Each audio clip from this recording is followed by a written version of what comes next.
gros mots qu'on a joints à l'Union européenne. Donc il y a vraiment un problème de définition et très compliqué et qui fait que Boris Johnson est totalement atypique aussi.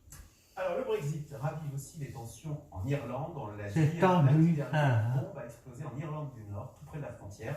Pendant 30 ans, catholiques, républicains et protestants loyalistes se sont très durement affrontés. La ville de Belfast porte d'ailleurs encore le stigmate de cette sombre période. Mais les divisions entre communautés n'ont pas disparu, car les jeunes aujourd'hui prennent le relais. Vous voyez ce reportage en Irlande du Nord de Juliette Perrault et Magali Lacroix. À quelques kilomètres de la frontière irlandaise, une bombe vient d'exploser. Un acte qui aurait ciblé des policiers, signé selon les autorités locales de groupes proches de l'IRA, l'armée républicaine irlandaise.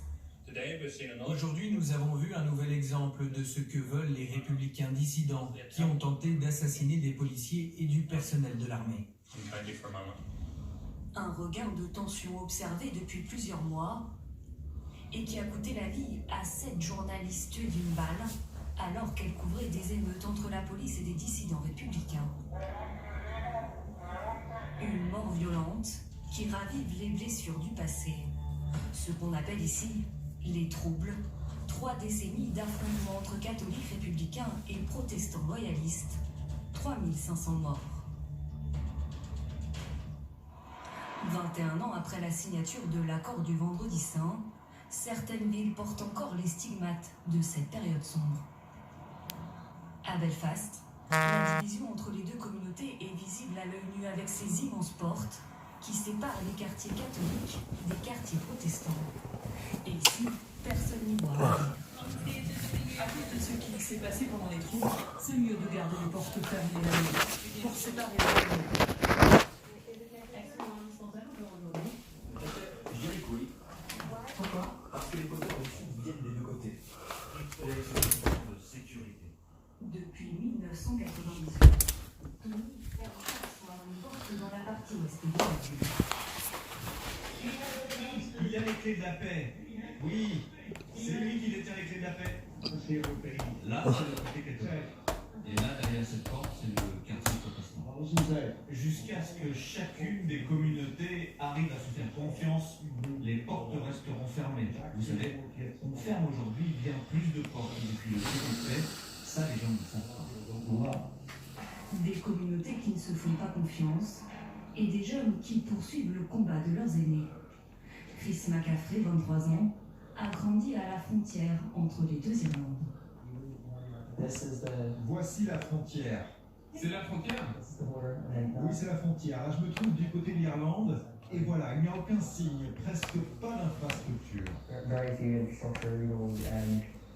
Ici, on estime être tous de la même culture. Catholique républicain, il n'a connu que la fin des troubles mais défend les combats de ses aïeux. Chaque semaine, il venait ici et faisait tout pour conserver une frontière ouverte. Ensemble, ils ne laissaient pas les Britanniques les diviser. Et la force du peuple était trop puissante. Il n'y a aucune différence entre ceux qui sont de ce côté du pont et ceux de l'autre côté. Un avis qui est loin de partager Jamie Bryson, 29 ans. Lui est protestant. Il vit à Bangor, un bastion unioniste. Cette fresque évoque la Première Guerre mondiale. On y voit les forces loyalistes et leur fondateur, Edward Carson.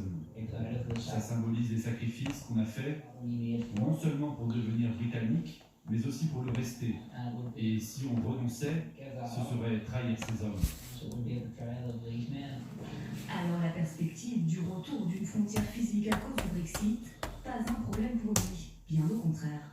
Une frontière bien définie, une frontière physique, commerciale, douanière, ça montre bien qu'on est différent de la République d'Irlande. Et en tant qu'unioniste qui s'oppose aux accords du Vendredi Saint, je suis heureux qu'on puisse avoir ce genre de frontière. Aujourd'hui, le sort de la frontière reste suspendu aux négociations entre Boris Johnson et l'Union européenne. En 2016, 56% des électeurs d'Irlande du Nord ont voté contre le Brexit. On n'a pas eu du mal à comprendre que les choses ne se soient pas apaisées au fil des générations entre les protestants et les catholique en Irlande du Nord? Votre expression est très bonne. On a du mal à comprendre. Quand vous êtes en Europe, quand vous êtes en France, vous ne comprenez pas ce qui se passe en Irlande.